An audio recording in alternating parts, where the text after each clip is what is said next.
고린도후서 묵상일기 77번째. 내가 하나님의 자녀라면 그도 하나님이 만드신 자녀입니다. 고린도후서 10장 6절로 7절. 그리고 여러분이 온전히 순종하게 될 때에는 우리는 모든 복종하지 않는 자를 처벌할 준비가 되어 있을 것입니다. 여러분은 겉모양만 봅니다. 누구든지 자기가 그리스도께 속한 사람이라고 확신한다면 자기가 그리스도께 속한 사람인 것과 같이 우리도 그리스도께 속한 사람이라는 것을 다시 한번 스스로 명심해야 할 것입니다.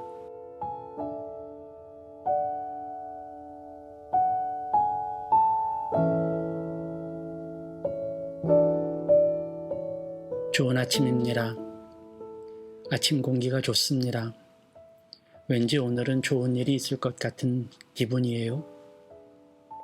똑같은 불빛이 오늘은 더 화사하게 비치는 것 같고 일어나 마신 물은 왠지 더 달게 느껴집니다.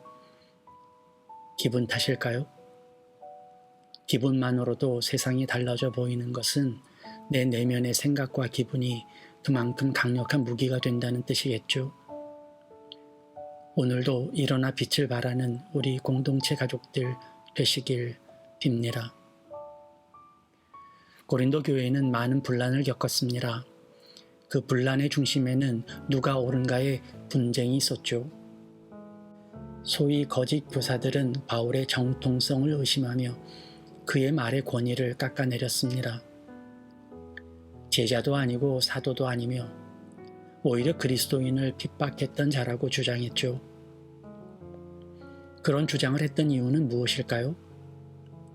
남을 깎아내리면서 자신의 정당성을 주장하려는 태도입니다. 그렇게 삶을 시소 게임처럼 하는 이들이 있죠. 남이 죽어야 내가 살고 남을 밟아야 내가 올라가는 패턴이죠. 바울은 그리스도의 온유와 관용에 대해 말씀한 바 있습니다. 그는 우리를 위해 오셨지만 우리의 반대에 부딪히셨고 심지어 죽임을 당했습니다. 그러나 그분은 분노하거나 정죄하거나 복수심을 불태우시지 않았어요. 왜냐하면 그에게 우리는 사랑의 대상이었고 돌보고 세워야 할 사명의 사람들이었기 때문입니다. 그래서 사랑하시되 끝까지 사랑하시고 용서와 긍휼을 베푸셨던 거죠. 이것이 그분의 온유와 관용입니다. 그런데 우리들은 똑같은 자리에 있으면서 서로 싸웁니다. 똑같은 목표를 가지고 있으면서 그 속에서 싸우죠. 고린도 교회의 거짓 교사들조차 그들은 그리스도를 전했습니다. 그들의 메시지는 복음이었어요. 그런데 같은 복음을 전하면서 누구의 복음이 더 좋은지 그런지를 따집니다.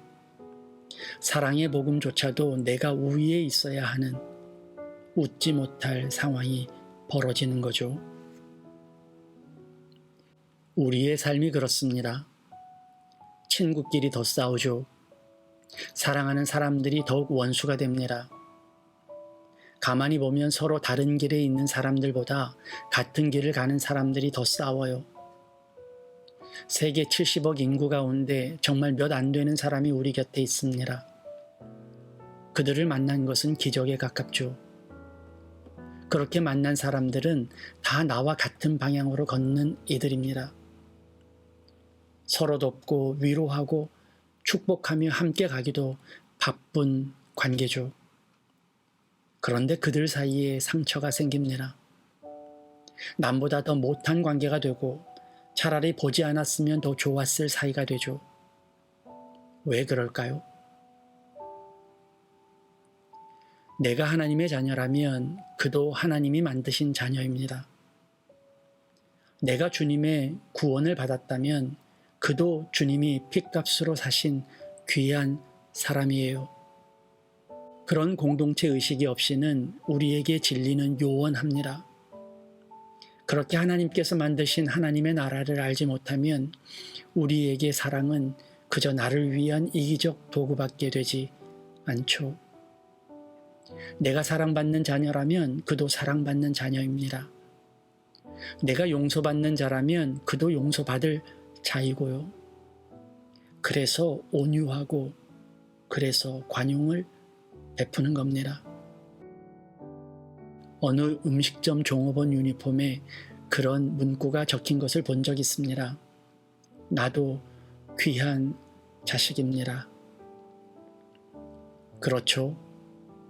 어떤 직업군이기 전에, 어떤 상태이기 전에, 어떤 관계이기 전에, 심지어 어떤 인종, 어떤 성별, 어떤 종교나 사상적 가치를 갖기 전에 그도 하나님의 창조물이고 그분의 귀한 자녀입니다. 우리의 이웃 사랑의 근거는 이것입니다. 사람이 잘나서도 이뻐서도 사랑받을 만해서도 아닙니다. 나와 다르지만 그래도 나와 같은 피조물이며 나를 대적하지만 그래도 나를 만드신 하나님의 창조물이라는 사실을 믿기에 모든 힘을 동원하여 사랑하는 거죠. 내가 사랑받는 것과 같이 다른 이들도 사랑받아야 하고 내가 은혜 받는 것과 같이 모든 주님의 자녀들은 은혜 받아야 합니다. 나에게만 가치가 있는 것이 아니라 남도 나와 같은 가치가 있음을 아는 사람이 진정한 주님의 복을 받는 자녀입니다.